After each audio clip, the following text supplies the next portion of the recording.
Hey guys, I want to thank you for joining me today on Godspot. I want to talk about handling the pressure of leadership. In 2 Corinthians chapter 11, verse 28, Paul writes, I face daily the pressure of my concern for all the churches. Whether it's sermon preparation, a lesson plan as a teacher, an accountant crunching numbers, or even a mechanic fixing an engine, we all face pressure in one way or another. Now, I know what you're thinking. You may be thinking, well, I'm not a leader, but we are all leaders in some capacity. We either lead our family, our homes, our children. We be leaders in the workplace, leaders in sports. There's always someone following us because we lead through exampleship. And so with leadership comes pressure. We're always under pressure.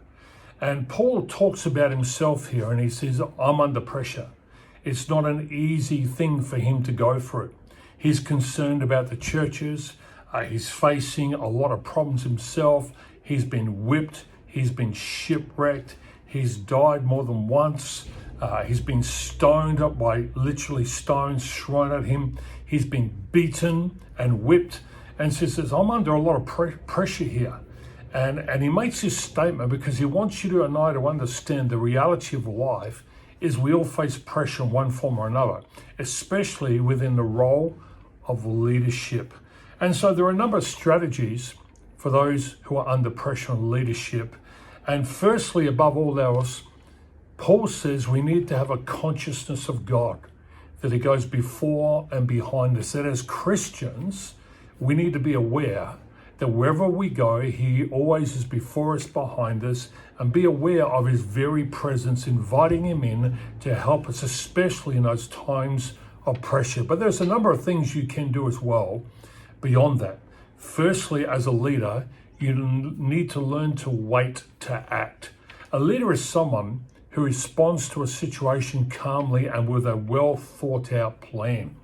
In other words, before you jump head first into problem solving, you've learned to take a deep breath and pause, to collect your thoughts and assess the situation with a clear mind, so that you have high EQ, that instead of responding emotionally, you can respond calmly with a well thought out plan.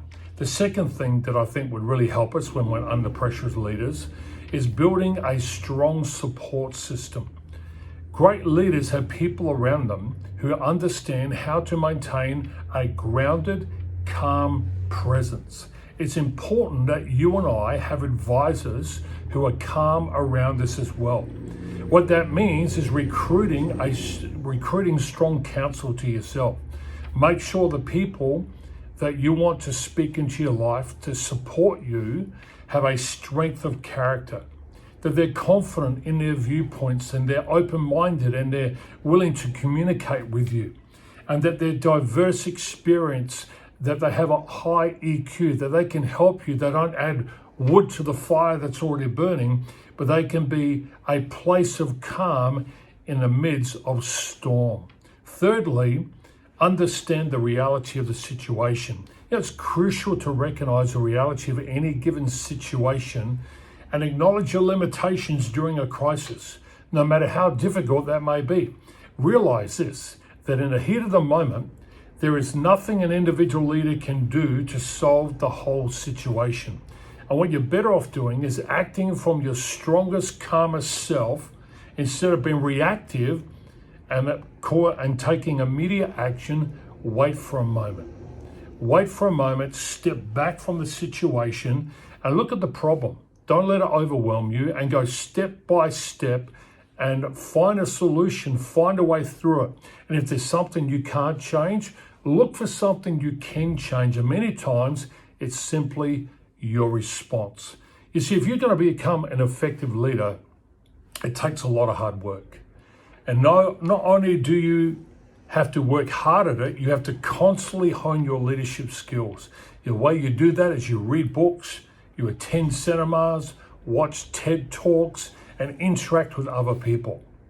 So here you are. You're a leader today. You're under pressure. My prayer for you is that God would help you and you be conscious in your day. Hope this helped you. Hit the like button and share it with someone else. Thank you for listening.